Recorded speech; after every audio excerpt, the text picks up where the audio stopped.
الحمدللہ رب العالمین والصلاة والسلام علی محمد الامین واعوذ باللہ من الشیطان الرجیم بسم اللہ الرحمن الرحیم۔ خواتین و حضرات، یہ سورہ آل عمران کی آیت 49 ہے جس سے ہم قرآن مجید کے مطالعے کی ابتدا کر رہے ہیں۔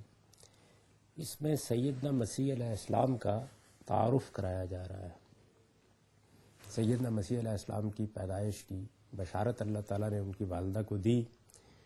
اس کے بعد یہ بتایا کہ یہ کیا شخصیت ہوگی۔ تو پہلی بات تو یہ بتائی گئی تھی کہ اللہ تعالیٰ انہیں براہ راست اپنے کلمہ کن سے پیدا کرے گا۔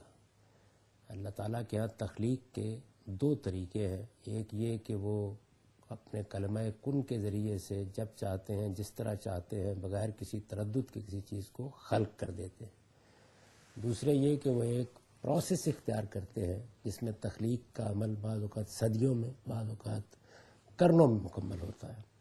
تو ان کے بارے میں یہ بتایا گیا کہ جو عام قانون رائج ہے اس سے ہٹ کر ان کی پیدائش ہوگی۔ چنانچہ خاص طور پر جب سیدہ مریم نے یہ کہا کہ میرے ہاں بچہ کس طرح پیدا ہو سکتا ہے، مجھے تو کسی مرد نے آج تک چھوا نہیں ہے، تو اس کے جواب میں اللہ تعالیٰ نے یہ فرمایا تھا کہ اللہ اسی طرح جو چاہے پیدا کرتا ہے، اور وہ جب کسی معاملے کا فیصلہ کر لیتا ہے تو اتنا ہی کہتا ہے کہ ہو جا، پھر وہ ہو جاتا ہے۔ اس کے بعد یہ بتایا گیا تھا کہ اللہ تعالیٰ ان کو کتاب اور حکمت سکھائے گا، کتاب اور حکمت کی تعلیم دے گا۔ میں نے اس کی تشریح میں عرض کیا تھا کہ قرآن مجید میں جس طریقے سے کتاب کا لفظ اس معنی میں استعمال ہوتا ہے جس معنی میں ہم اردو میں کتاب کہتے ہیں، اسی طرح قرآن مجید کی عربی زبان میں کتاب کا لفظ خط کے لیے، مراسلے کے لیے اور قانون کے لیے بھی استعمال ہوتا ہے۔ قانون کے لیے اس لفظ کا استعمال قرآن مجید میں جگہ جگہ ہوا ہے، تو یہاں پر بھی یہ اسی مفہوم میں ہے۔ اور اس کی وجہ یہ ہوئی ہے کہ سیدنا مسیح علیہ السلام سے پہلے جو کتاب بنی اسرائیل کا لائے عمل تھی وہ تورات تھی۔ تورات کے معنی ہی قانون کے ہیں۔ قرآن مجید نے یہ بات بتائی ہے کہ اللہ تعالیٰ نے پہلے بنی اسرائیل کو قانون اور ضابطہ دیا، پھر زبور کی صورت میں اللہ تعالیٰ نے اپنے ساتھ تعلق کی بنیاد یعنی دعا سکھائی ان کو۔ وہ مناجاتیں ہیں، دعائیں ہیں، اللہ تعالیٰ کے ساتھ بندے کا کیا تعلق ہونا چاہیے، کیسا تعلق ہونا چاہیے، اس میں کیا گہرائی ہونی چاہیے، بندے کو اپنے آپ کو کیسے اپنے پروردگار کے سپرد کر دینا چاہیے، دعا کتنی کارگر چیز ہے، زندگی کی کتنی بڑی ضرورت ہے، اور دعا کیسے کرنی چاہیے۔ ایک بندہ مومن اپنے آپ کو اپنے پروردگار کے سامنے کیسے ڈال دیتا ہے، اگر اس کی صحیح تصویر دیکھنی ہو تو آدمی کو زبور پڑھنی چاہیے۔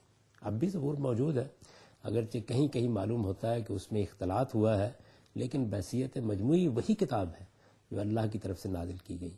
اس کتاب کو آپ پڑھیں تو یہ معلوم ہوگا کہ دعاؤں کا، مناجاتوں کا، اللہ تعالیٰ کے ساتھ اظہار تعلق کا ایسا غیر معمولی مجموعہ ہے۔ یہ معلوم ہوتا ہے کہ جیسے سیدنا داؤد کو لحن داؤدی عطا فرمایا گیا تھا، اسی طریقے سے کتاب بھی اسی نوعیت کی دی گئی تھی۔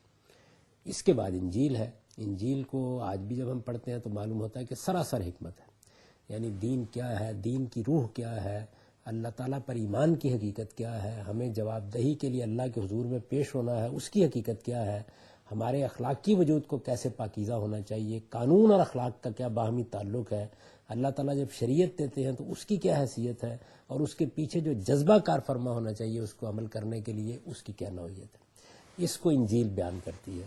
تو اس وجہ سے قرآن مجید نے دین کو دو حصوں میں تقسیم کر کے سمجھایا ہے۔ یہ بتایا ہے کہ دین اللہ تعالیٰ کی طرف سے جو کچھ بھی ملتا ہے وہ دو چیزوں کا مجموعہ ہوتا ہے، ایک حکمت جس کی پھر مزید تفصیل کی ہے کہ اس کا مطلب ہے ایمان و اخلاق کے مباحث، یعنی جو چیزیں فلسفے میں، مثال کے طور پر میٹا فزکس میں اور ایتھکس میں زیر بحث آتی ہیں، اس کائنات کی حقیقت کیا ہے، کائنات سے ہمارا تعلق کیا ہے، اس کائنات کا کوئی خالق ہے، خالق ہے تو اس کی صفات کیا ہے، اس کا انسانوں کے ساتھ معاملہ کرنے کا طریقہ کیا ہے، کیا ہم اس کے سامنے جواب دہ ہوں گے، یہ حکمت کے یا فلسفہ دین کے مسائل ہیں۔ اور پھر یہ کہ خیر و شر کیا ہے، اچھائی اور برائی کیا ہے، خیر و شر کا شعور ہمارے اندر ہے یا باہر سے آتا ہے، اس کے محرکات کیا ہیں، ہم اگر خیر کو اختیار کرتے ہیں تو اس کا نتیجہ کیا ہوگا، شر کو اختیار کرتے ہیں تو اس کا نتیجہ کیا ہوگا۔ یہ دونوں چیزیں مل کر دین کے اس حصے کو پایہ تکمیل تک پہنچاتی ہیں جیسے قرآن اپنی اصطلاح میں الحکمہ کہتا ہے، ایمان اور اخلاقیات۔ دوسری چیز قانون ہے۔ قانون کے بارے میں میں نے کچھ توضیحات کی تھیں کہ کس طریقے سے ایک اخلاقی اصول قانون کی صورت اختیار کر لیتا ہے. تو یہاں یہ بتایا گیا کہ یہ پیغمبر ایک ایسا پیغمبر ہوگا کہ جو انہیں کتاب کی بھی تعلیم دے گا اور حکمت کی بھی، یعنی شریعت بھی دے گا اور اس کے ساتھ حکمت بھی سکھائے گا. پھر وضاحت کر دی اس بات کی کہ صورت کیا ہوگی. شریعت کی تعلیم کے لیے تو تورات کو زندہ کرے گا، یعنی تورات سے جو تعلق ہے بنی اسرائیل کا اس کو زندہ کر کے اس پر انہیں متنبع کر کے، تورات میں اگر کوئی انہوں نے خرابی پیدا کر دی ہے یا کسی چیز کے مدعا کو سمجھنے میں غلطی کھائی ہے اس کو واضح کر دے گا، اور انجیل خود اس پر نازل کی جائے گی اور اس طرح یہ حکمت کی تکمیل کرے گا. یہ چیز ہے جس کو ان کے تعارف میں قرآن مجید نے یہاں بیان کیا. اس میں عربی زبان کا وہی اسلوب اختیار کیا کہ پہلے دو چیزیں بیان کی اور اس کے بعد ایک واو سے ان کی تفسیر کر دی. قرآن مجید کی عربی میں جس طرح ہم یعنی بولتے ہیں یا آنی بولتے ہیں اب موجودہ عربی میں، اس طرح کا اسلوب نہیں. یہ بھی پرانے الفاظ ہیں لیکن قرآن نے بعض اسالیب اختیار ہی نہیں کیے. اس کا اپنا ایک موجز بیان ہے اور وہ بہت سی چیزوں کے معاملے میں، مثلا ایزن ہے، عربی زبان کا لفظ ہے، یہ حدیثوں میں استعمال ہوا ہے بھی کے معنی میں، قرآن میں آپ کو کہیں نظر نہیں آئے گا. تو بعض الفاظ ایسے ہیں کہ جیسے قرآن مجید کے رجسٹر سے باہر ہے. جس طریقے سے آپ علامہ اقبال کی شاعری اگر پڑھیں یا غالب کی شاعری پڑھیں تو معلوم ہوتا ہے کہ بعض الفاظ کو استعمال کرنا موضوعی نہیں سمجھتے اپنے لیے. ایسے معلوم ہوتا ہے جیسے زبان کے یہ الفاظ ان کے ہم موجود ہی نہیں ہیں. تو قرآن مجید کی بھی ایک خاص سطح ہے، اس کے لحاظ سے وہ بعض الفاظ کا انتخاب کر لیتا ہے، ان کے علاوہ الفاظ کو استعمال ہی نہیں کرتا. تو یہ دو لفظ قرآن مجید میں سرے سے استعمال ہی نہیں ہوا، حالانکہ عربی زبان کے عام الفاظ ہیں. قرآن مجید اس کے لیے وہ طریقہ اختیار کرتا ہے جو یہاں اس نے اختیار کیا. وَيُعَلِّمُهُ الْكِتَابَ وَالْحِكْمَةَ، وہ ان کو شریعت کی تعلیم دے گا، شریعت سکھائے گا، قانون سکھائے گا اور حکمت سکھائے گا، یعنی تورات اور انجیل کی تعلیم دے گا. تو یہ دونوں چیزیں واضح کر دی. وَرَسُولًا إِلَىٰ بَنِي اسرائیل، اور اس کو اللہ تعالیٰ، یعنی اللہ تعالیٰ اپنی اسکیم بتا رہے ہیں سیدہ مریم کو، اس کو اللہ تعالیٰ بنی اسرائیل کی طرف رسول بنا کر بھیجے گا. رسول بنا کر بھیجے گا یعنی سیدنا مسیح علیہ السلام حضرت یحییٰ کی طرح محض نبی نہیں ہوں گے، بلکہ اس کے ساتھ رسالت کے منصب پر بھی فائز ہوں گے. رسول اور نبی کے فرق کے بارے میں اس سے پہلے بھی توضیحات ہو چکی ہیں. یعنی اللہ کی طرف سے وحی پا کر کوئی شخص لوگوں تک اللہ کا پیغام پہنچاتا ہے، اس کے لیے نبی کا لفظ استعمال کیا جاتا ہے. اس نبی کو جب کسی قوم کی طرف اللہ کی جزا و سزا دنیا میں برپا کرنے کے لیے مبعوث کر دیا جاتا ہے تو اس کے لیے رسول کا لفظ استعمال کیا جاتا ہے. رسول کا لفظ اس منصب کے لحاظ سے اس خاص مفہوم میں استعمال ہوتا ہے، ورنہ عام جو عربی زبان میں اس کا مفہوم ہے فرستادے کا، پیغمبر کا، جس کو پیغام دے کر بھیجا گیا ہو، اس میں بھی استعمال ہوتا ہے. یہ بات ذہن میں رکھنی چاہیے کہ جب کچھ الفاظ اصطلاح بن جاتے ہیں تو بعض اوقات دوسری زبانوں کے لوگ ان اصطلاحات کو اختیار کر کے یہ سمجھتے ہیں کہ اب ان کو اس سے ہٹ کے استعمال نہیں ہونا چاہیے، جبکہ اصل زبان میں یہ نہیں ہو سکتا. اس میں ایسا ہی ہوتا ہے. مثلا دیکھیے، ہمارے ہاں نبی اور رسول میں یہ فرق تو بالعموم لوگ نہیں سمجھتے، لیکن رسول کو تو اللہ کے پیغمبر کی حیثیت سے سمجھتے ہیں، اس وقت بھی سمجھتے ہیں. جب آپ کہیں فلاں آدمی رسول ہے تو اس کا مطلب یہ ہے کہ اللہ کا نبی ہے. چلیے فرق کو آپ نہ مانیے، لیکن جو موجودہ عربی ہے اس میں اگر امریکہ کا سفیر ہو تو اس کو بھی رسول و امریکہ کہا جائے گا، ہندوستان کے سفیر کو رسول الہند کہا جائے گا. اسی طریقے سے جو ہمارے ہاں سید ایک اصطلاح بن چکی ہے، یعنی ایک خاص قوم رسالت مآب صلی اللہ علیہ وسلم کے ساتھ جن کی کوئی نسبت ہے، اس کو عام طور پر سید سے تعبیر کیا جاتا ہے. لیکن عرب ممالک میں مسٹر کے معنی میں بولا جاتا ہے. یعنی اس وقت جو عربی ہے، ہمارے مولانا سید عبداللہ صاحب مودودی تفنن طبع کے طور پر کہا کرتے تھے کہ عجیب معاملہ ہے کہ ہم عرب میں جا کے شیخ ہو جاتے ہیں اور نہرو سید ہو جاتے ہیں. اس لیے کہ جو علماء تھے ان کو عام طور پر فضیلت الشیخ کہا جاتا ہے، اور ویسے مسٹر کے طور پر جو لفظ استعمال ہوتا ہے وہ سید کا لفظ ہے.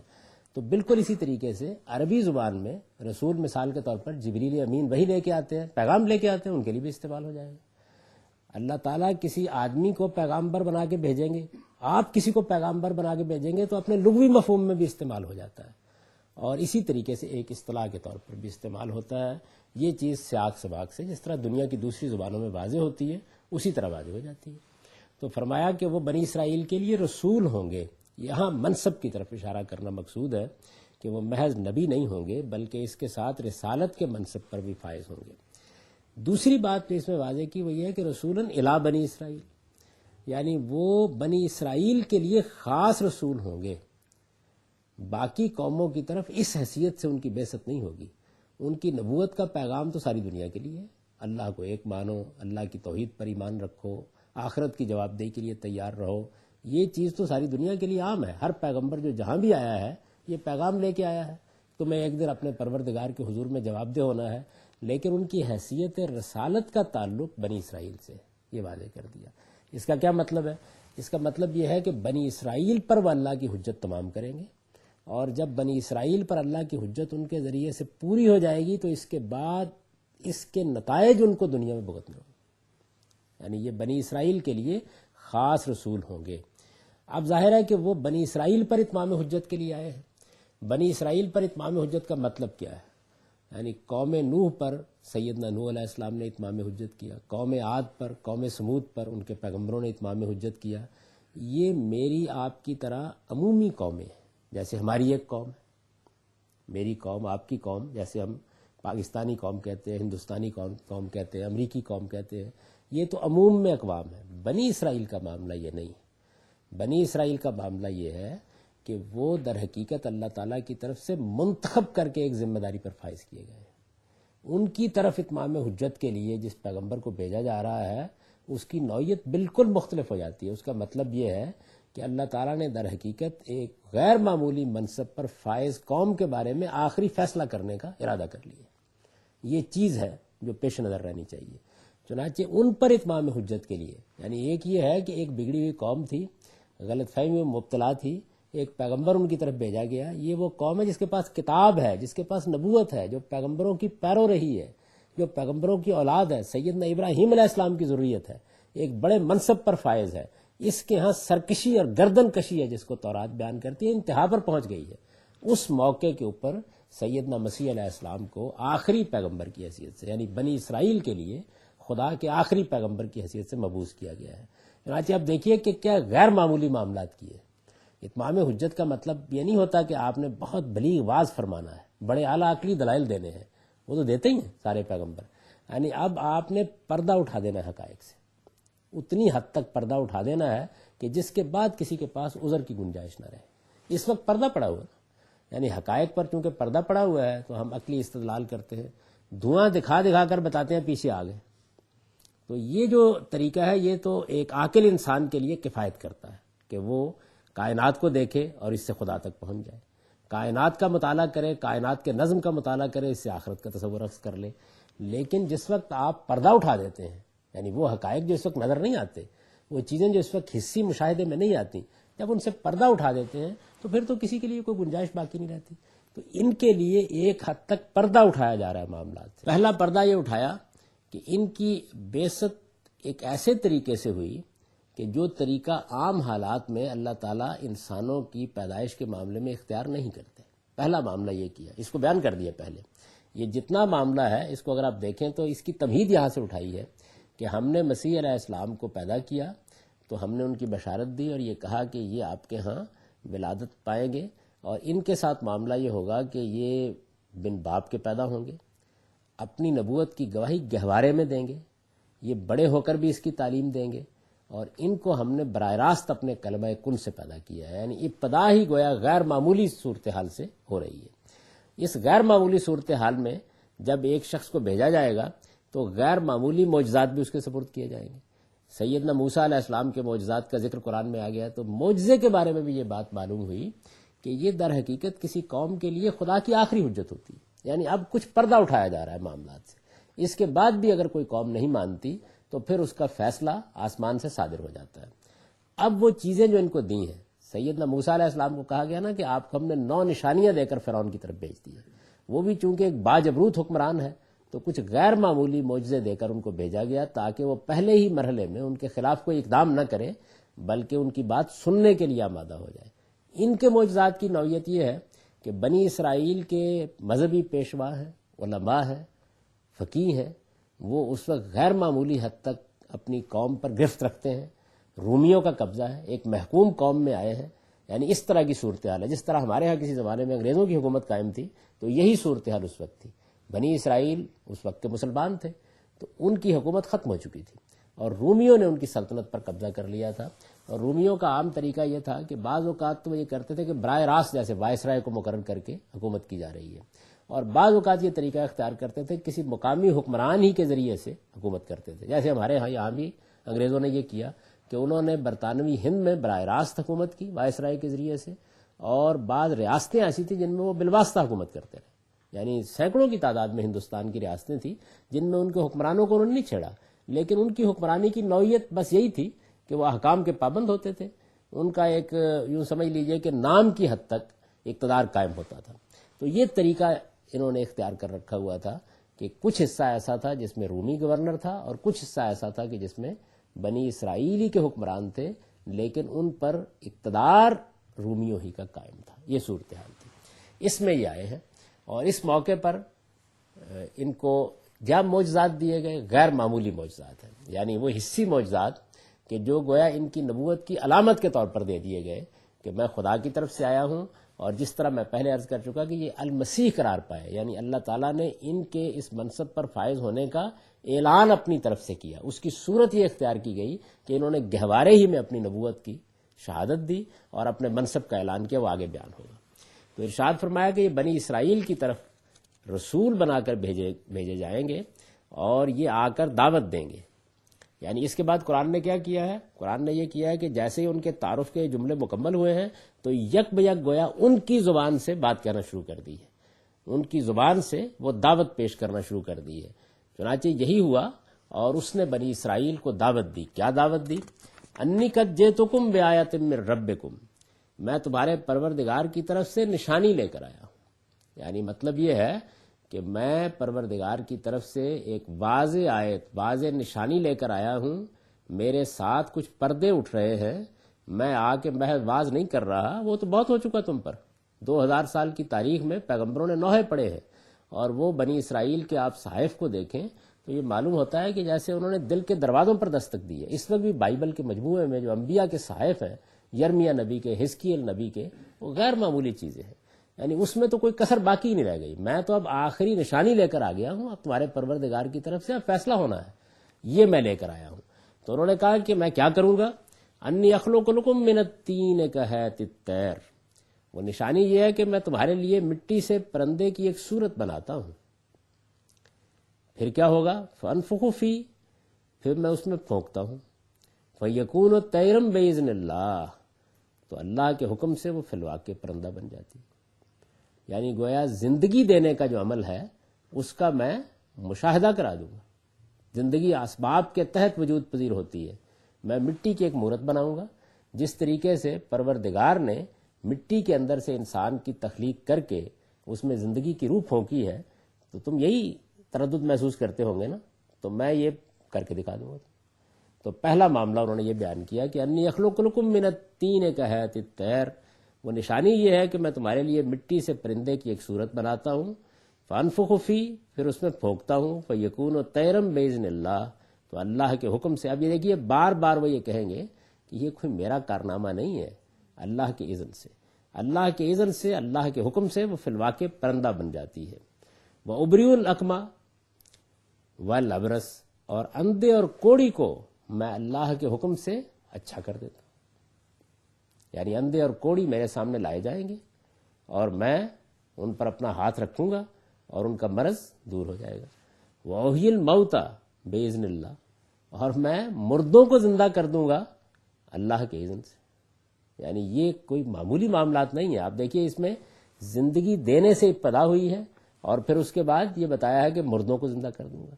فرمایا کہ وَأُنَبِّئُكُم بِمَا تَأْكُلُونَ، اور میں تمہیں بتا سکتا ہوں جو کچھ تم اپنے گھروں میں کھا کر آتے ہو. وَمَا تَدَّخِرُونَ فِي بُيُوتِكُمْ، اور جو اپنے گھروں میں جمع رکھتے ہو. یعنی میرے پاس تم آؤ گے تو میں تمہیں بتاؤں گا کہ تم اپنے ہاں کیا کر کے آئے ہو، کیا رکھ کے آئے ہو اور کیا استعمال کر کے آئے ہو. تو فرمایا کہ یہ میں تمہارے پاس نشانی لے کر آیا ہوں، اور ان فی ذالک لآیۃ لکم، اس میں تمہارے لیے یقیناً ایک بڑی نشانی ہے. ان کنتم مؤمنین، اگر تم ماننے والے ہو.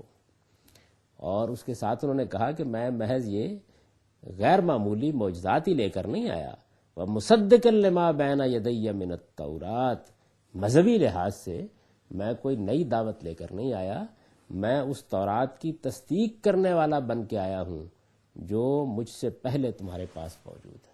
تورات میں جو میرے بارے میں باتیں کہی گئی ہیں اور جو چیزیں اس سے پہلے بیان ہو گئی ہیں اور جو شریعت اس میں ہے، میں اس سب کی تصدیق کرنے والا بن کے آیا ہوں۔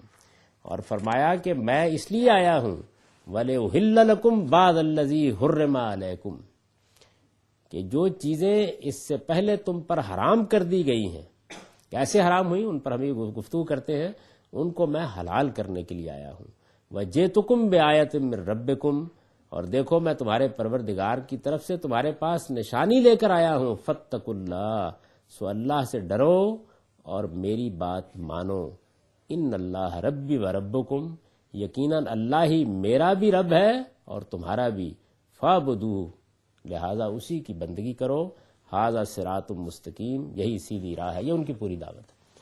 قرآن مجید نے اس کا خلاصہ بیان کر دیا ہے۔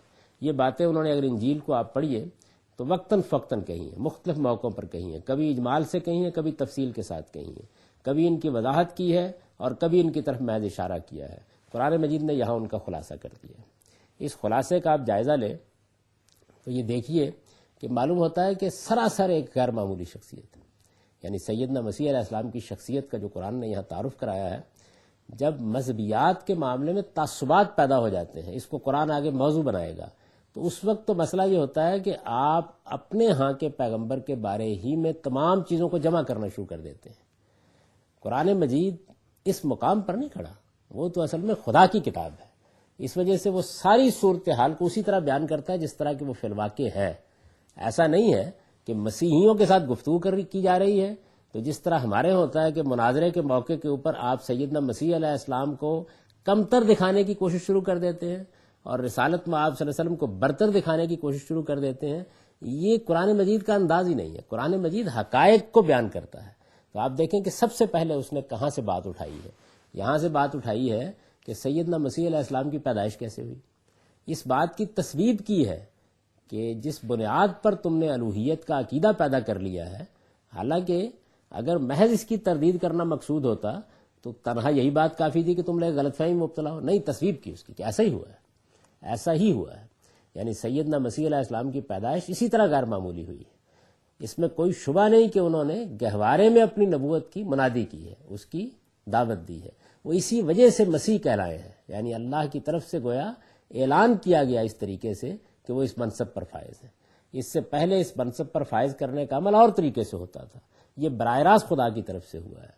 وہ بنی اسرائیل کے لیے رسالت کے منصب پر فائز کر کے بھیجے گئے ہیں، ان کی دعوت کے ساتھ یہ عظیم نشانیاں ان کے ہاتھ سے نمودار ہوئی ہیں، تو ان نشانیوں کو ایک ایک کر کے بیان کر دیا ہے اور یہ بتایا ہے کہ میں تمہارے سامنے زندگی کیسے پیدا ہوتی ہے وہ بھی تمہیں کر کے دکھا دوں گا، موت سے زندگی کیسے وجود میں آئے گی وہ بھی کر کے دکھا دوں گا، یعنی مردوں کو زندہ ہونا ہے ایک دن، یہ بھی تمہاری آنکھوں کے سامنے ہو جائے گا، مرض بھی دور ہوں گے اور غیب کی جو چیزیں ہیں وہ بھی تمہارے سامنے میں بیان کر دوں گا، کیا کھا کے آئے ہو، کیا آپ نے پیچھے رکھ کے آئے ہو، یہ سب میں بیان کروں گا، لیکن باذن اللہ، اس میں میرا اپنا کوئی معاملہ نہیں ہے، یہ اللہ کے حکم سے ہوگا، اور یہ تمہارے لیے اب ایک بڑی نشانی ہے، ان فی ذالک لآیۃ لکم، یہ کوئی معمولی بات نہیں ہے، شرط یہ ہے کہ تم ماننا چاہتے ہو، ایمان لانے کے لیے تیار ہو۔ پھر اپنا وہ پہلو بیان کیا ہے اور اس کے بعد یہ جو فرمایا کہ میں ان چیزوں کو حلال کروں گا جو تمہارے اوپر حرام کر دی گئی تھی، تو اس کی نوعیت قرآن مجید نے دوسری جگہ یہ واضح کی ہے کہ جس وقت کتاب نازل ہوتی ہے تو ظاہر ہے کہ اس میں حرام و حلال کو بیان کیا جاتا ہے، جیسے ہمارے یہاں قرآن مجید میں ہوا ہے۔ یہ حرام و حلال دو نوعیت کے ہیں، اس کو بھی قرآن نے واضح کر دیا ہے، اس سورہ اعراف میں بحث آئے گی۔ ایک خور و نوش کی حرمتیں، یعنی کھانے پینے میں کچھ چیزوں کو اللہ تعالیٰ نے حلال قرار دیا ہے، کچھ کو حرام قرار دیا ہے۔ یہ بات بھی قرآن نے واضح کر دی ہے کہ طیبات حلال ہے، یعنی جو انسانی فطرت میں پاکیزہ چیزیں کھانے کی وہ سب حلال ہیں، اور خبائث کو ممنوع قرار دیا گیا ہے۔ اب ظاہر ہے کہ کچھ خبائث تو وہ ہے کہ جو بالکل واضح ہے، ہر آدمی کو معلوم ہوتا ہے، انسان کی فطرت خود گواہی دیتی ہے کہ یہ کھانے کی چیزیں نہیں ہیں۔ کچھ چیزوں میں اشتباہ ہوتا ہے، اس اشتباہ کو انبیاء علیہ السلام نے دور کیا ہے۔ انبیاء علیہ السلام کا جو اصلی مقصود ہوتا ہے وہ یہی ہوتا ہے کہ انسان کی فطرت میں جو ہدایت ہے اس کی روشنی میں اگر کسی چیز کی تعین نہیں ہو رہی، اور یہ بھی ایک حقیقت ہے کہ بہت سے معاملات میں کچھ ایسے مشتبہ مقامات ہوتے ہیں جو اس کا تقاضا کر رہے ہوتے ہیں کہ یہاں کوئی ہدایت اور رہنمائی ملے اور آپ اس کی تعین کر لیں، تو انبیاء علیہ السلام وہی کرتے ہیں۔ اب اس میں فقہ داخل ہوتی ہے، وہ ان کے یہاں بھی داخل ہوئی، تو ان کے علماء اور فقہاء نے بہت سی چیزوں کو حرام کر دیا جو اصلاً حرام نہیں ہونی چاہیے تھی، جو اصلاً طیبات ہی تھی۔ اسی طرح سے ان کے پیغمبروں میں سے مثال کی دی ہے قرآن مجید نے آگے ایک جگہ کہ سیدنا یعقوب علیہ السلام بعض چیزیں اپنے طبعی ذوق کی وجہ سے نہیں کھاتے تھے، لیکن چونکہ ایک بڑی شخصیت تھی تو بعد کے زمانوں میں ان کے نہ کھانے سے استدلال کرتے ہوئے فقہاء نے اس کو بھی ممنوعات کی فہرست میں داخل کر دیا۔ اس کی ایک بڑی عمدہ مثال وہ ہے جب رسالت میں آپ صلی اللہ علیہ وسلم کے سامنے گو پکا کر رکھی گئی تو آپ نے نہیں کھائی اور فرمایا کہ میں پسند نہیں کرتا اس بات کو۔ پیغمبر بہت لطیف ذوق کے حامل ہوتے ہیں، عرب عام طور پہ کھاتے تھے۔ سیدنا خالد بن ولید کے بارے میں بیان کیا جاتا ہے، کوئی دسترخوان پر موجود تھے، انہوں نے موقع غنیمت دیکھا، ساری رکابی اپنی طرف کھسکائی اور پوری کی پوری کھا گئے۔ تو یہ بعض اوقات اقوام میں یہ چیز ہو جاتی ہے۔ اب حضور نے اس موقع پر خاص طور پر یہ جملہ بولا کہ یہ میری صرف طبعی کراہت ہے، یعنی میں کسی حلال کو حرام نہیں کر رہا، یہ بات حضور نے واضح کر دی۔ لیکن فرض کر لیجئے کہ کسی موقع پر یہ واضح نہیں ہوئی تو بعد میں اس سے استدلال کر کے کہ خالد بن ولید پیغمبر تو نہیں تھے، انہوں نے کھا لی تو کیا ہوا، حضور نے تو نہیں کھائی تھی، تو آہستہ آہستہ ایک فقہ بن جاتی ہے۔ تو اس طرح کی کچھ چیزیں حرام انہوں نے اپنے ہاں ٹھہرا لی تھی۔ ان کی تفصیلات آپ آگے دیکھیں گے، جہاں یہ موضوع آئے گا تو قرآن مجید بتائے گا کہ کیا کیا انہوں نے حرام کر لیا تھا۔ تو انہوں نے فرمایا کہ میں یہ سب اسر و اغلال اٹھانے کے لیے آیا ہوں، تمہارے علماء کے غلو اور اس کے نتیجے میں ان کی طرف سے صادر ہونے والے فتووں کی وجہ سے جو چیزیں حرام ہو گئی ہیں انہیں میں حلال کر دوں گا۔ ہر پیغمبر یہی کرتا ہے، جو کچھ پہلے غلط ہو چکا ہوتا ہے اس کو وہ صاف کر دیتا ہے۔ اس کے بعد انہوں نے کہا کہ یہ بات یاد رکھو کہ تمہیں اللہ کا تقوی اختیار کرنے کی میں دعوت دیتا ہوں اور اپنی پیروی۔ پیغمبروں کی دعوت انہی دو نکات پر ہوتی ہے، اتقوا اللہ واطیعون، یعنی میں خدا کا نمائندہ ہوں، اب میری پیروی کرنا ہوگی، میں خدا کا حکم لے کر آیا ہوں، اس کی اطاعت کرنی ہوگی، اور اللہ سے ڈرو، اللہ کا تقوی اختیار کرو، اللہ سے ڈرو اور میری بات مانو۔ آپ پیغمبروں کی دعوت اگر نکالیں قرآن مجید میں کئی جگہوں پر خلاصہ کیا ہے، انہی دو لفظوں میں بیان ہوتی ہے، اتقوا اللہ واطیعون۔ تو یہ بات بھی انہوں نے کہی، اس کے ساتھ یہ بات بھی انہوں نے بتائی کہ میرا پروردگار بھی اللہ ہے اور تمہارا بھی۔ اس کے لیے جو لفظ رب استعمال کیا ہے، یعنی میرا باپ اور تمہارا باپ، یہ تعبیر ہے نا جو انجیل میں اختیار کی جاتی ہے، اسی کا ترجمہ ہے۔ سیدنا مسیح علیہ السلام نے ایک خاص طور پر یہ جملہ یہاں آیا ہے کہ وہ جو جملہ کہتے تھے اس میں یہ الفاظ استعمال کرتے تھے۔ اب اور ابن کے جو الفاظ ہیں وہ عربی زبان میں باپ اور بیٹے اور رب اور بندے کے معنی میں مشترک تھے، تو اس کا یہ مطلب لینے کی بجائے لوگوں نے اس کا ایک دوسرا مطلب لے لیا۔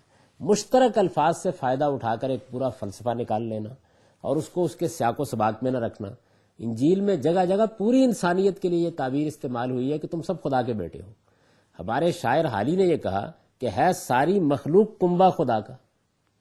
تو یہ تعبیریں جو ہیں یہ بعض اوقات ادبی تعبیریں ہوتی ہیں، لیکن ان کو ایک غلط معنی میں لے کر انہوں نے باپ بیٹے کا واقعی تعلق قائم کرنے کی کوشش کر ڈالی اور پھر اس سے ایک خاص وحدت الوجود کا تصور نکالا۔ تو ارشاد فرمایا کہ میں اس پروردگار کی تمہیں دعوت دیتا ہوں جو میرا بھی رب ہے اور تمہارا بھی، اور وہ دعوت کیا ہے؟ فاعبدو، اس کے بندے بن کر رہو۔ یہ جو قرآن مجید لفظ عبادت استعمال کرتا ہے تو اس کا مطلب یہ ہے کہ خدا کے بندے بن کر رہو، اس احساس کے ساتھ جیو کہ تم زمین پر کوئی مستقل بذات ہستی نہیں ہو جو براہ راست پیدا ہوئی ہے، اپنی تقدیر کی خود مالک ہے۔ تم ایک خدا کے بھیجے ہوئے آئی ہو تو وہ تمہارا خالق ہے، تمہیں ایک دن اس کے سامنے جواب دہ ہونا ہے۔ یہ احساس لے کر دنیا میں زندگی بسر کرو، تو اس سے جو رویہ وجود میں آئے گا وہ عبادت ہے۔ یعنی پھر آدمی سرکش نہیں ہو سکتا، وہ تبرد نہیں اختیار کر سکتا، وہ خدا کے سامنے جھکے گا، بات ماننے کے لیے تیار ہوگا، حقائق پر غور کرنے کے لیے تیار ہوگا، گریز اور فرار کے راستے اختیار نہیں کرے گا، صحیح بات کو جان کر اپنی حیثیت کے مطابق دنیا کے اندر معاملہ کرے گا، تو یہ عبادت ہے۔ فرمایا کہ اللہ کی بندگی کرو، ھذا صراط مستقیم، یہی سیدھی راہ۔ تو اب سیدھی راہ کی انہوں نے وضاحت کر دی، سیدھی راہ کے ایک ایک پہلو کو نمایاں کر دیا۔ اللہ کو اپنا پروردگار مانو، اللہ کی بندگی کرو، اللہ کے راستے پر رہو، اس کا تقوی اختیار کرو، پیغمبر کی اطاعت کرو، پیغمبر جو دین لے کر آیا اس کے سامنے سر جھکا دو، ھذا صراط مستقیم، یہی سیدھی راہ ہے۔ سیدھی راہ کی انہوں نے نشاندہی کر دی۔ اس میں اب پیچھے ایک نظر ڈال کر دیکھ لیجئے کہ قرآن مجید نے کس طریقے سے ایک ایک چیز کو واضح کیا ہے۔ یعنی پہلے اس بنیادی مقدمے کو واضح کیا ہے کہ مسیحی حضرات یا نصارہ سیدنا مسیح علیہ السلام کے بارے میں جو بات بیان کر رہے ہیں، جہاں سے مسئلہ پیدا ہوا ہے، اس بات میں کوئی شبہ نہیں کہ وہ ٹھیک ہے. یعنی ان کی جو غیر معمولی شخصیت ہے اس میں دو رائے نہیں ہے، اس کی تصویب کر دی ہے پوری کی پوری. وہ بن باپ کے پیدا ہوئے ہیں، وہ اللہ کے کلمہ کن سے براہ راست وجود میں آئے ہیں، انہوں نے گہوارے میں اپنی نبوت کی شہادت دی ہے، وہ خدا کے مقرر کردہ مسیح ہیں. یعنی ان کے اس منصب کا اعلان خود ذات خداوندی کی طرف سے ہوا ہے. ان کو غیر معمولی معجزات دیے گئے ہیں، ان میں سے قرآن نے کسی کی نفی نہیں کی. بتا دیے سب درست، لیکن اس سے جو نتیجہ تم نے نکالا ہے وہ نتیجہ یہ کہ وہ الوہیت میں شریک ہو گئے ہیں. جس طرح کہ وہ بیان کرتے ہیں کہ اصل میں ذات خداوندی کا ایک ظہور ہے جو بیٹے کی صورت میں ہوا ہے. یہ جو فلسفہ تم نے نکالا اس کی کوئی حقیقت نہیں.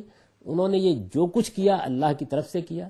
جتنے معجزات تھے ان کے پاس اس میں کوئی شبہ نہیں کہ غیر معمولی تھے، لیکن بنی اسرائیل کے لیے وہ رسول کی حیثیت سے آئے تھے. انہیں حجت پوری کرنی تھی اللہ تعالیٰ کی، انہیں جزا و سزا کے قانون کے مطابق ان کے لیے یہاں سزا کا فیصلہ سنانا تھا.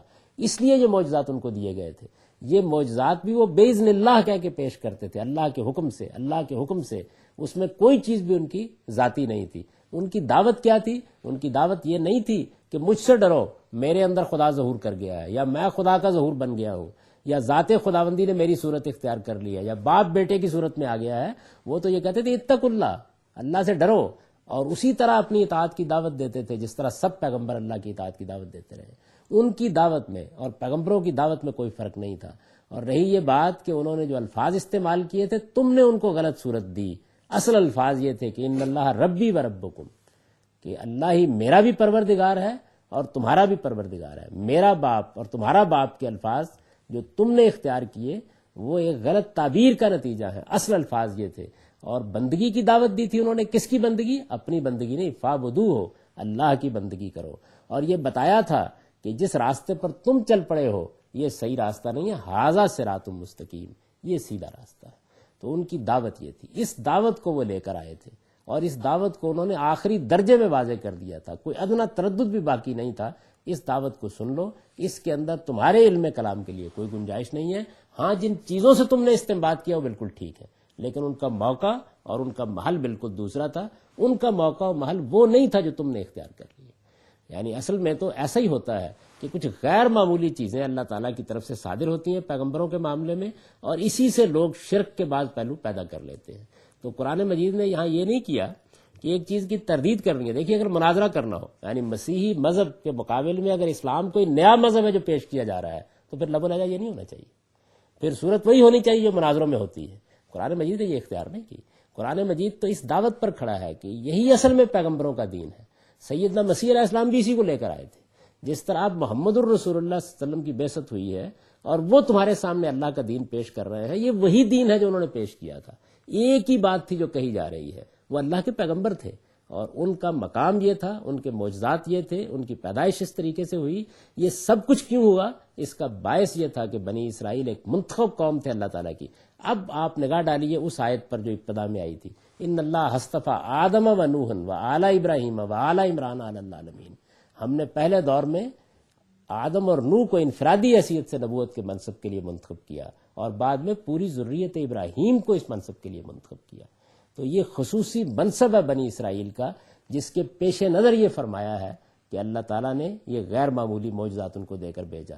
ان کی شخصیت اللہ کی تخلیق تھی، اللہ تعالیٰ کا کوئی حصہ اس میں نہیں تھا. نہ وہ خدا کی ذات میں سے تھے، نہ اللہ ان کی ذات میں سے ہے. یہ سب تمہاری باتیں ہیں. ان کی دعوت یہ تھی، اور یہ دعوت انہوں نے اسی اصول پر دی تھی جس اصول پر تمام انبیاء علیہ السلام دعوت دے رہے ہیں. تو یہ قرآن مجید نے گویا تمہید باندھ کر اصل حقیقت سے پردہ اٹھا کے دعوت کو بیان کر دیا ہے. اس پر بھی نگاہ رہے کہ صغرا کبرا قائم کر کے منطقی طریقے سے گفتگو کرنے کا انداز قرآن نے اختیار کرتا. یعنی شاہانہ کلام ہے نا، بات واضح کر دی. یہ تھی بات. اب فرمایا کہ جس کو ماننا ہے مان لے، جس کو نہیں ماننا تو اللہ کو اس کی کچھ پرواہ نہیں ہے. یہ مضمون بھی آگے نمایاں ہو جائے گا. ان آیات کا اب سادہ ترجمہ سن لیجیے. چنانچہ اسی طرح ہوگا اور اللہ اسے قانون اور حکمت سکھائے گا، یعنی تورات و انجیل کی تعلیم دے گا اور اس کو بنی اسرائیل کی طرف رسول بنا کر بھیجے گا. چنانچہ یہی ہوا اور اس نے بنی اسرائیل کو دعوت دی کہ میں تمہارے پروردگار کی طرف سے نشانی لے کر آیا ہوں. وہ یہ کہ میں تمہارے لیے مٹی سے پرندے کی ایک صورت بناتا ہوں، پھر میں اس میں پھونکتا ہوں تو اللہ کے حکم سے وہ کھلوا کے ایک پرندہ بن جاتی ہے، اور اندھے اور کوڑی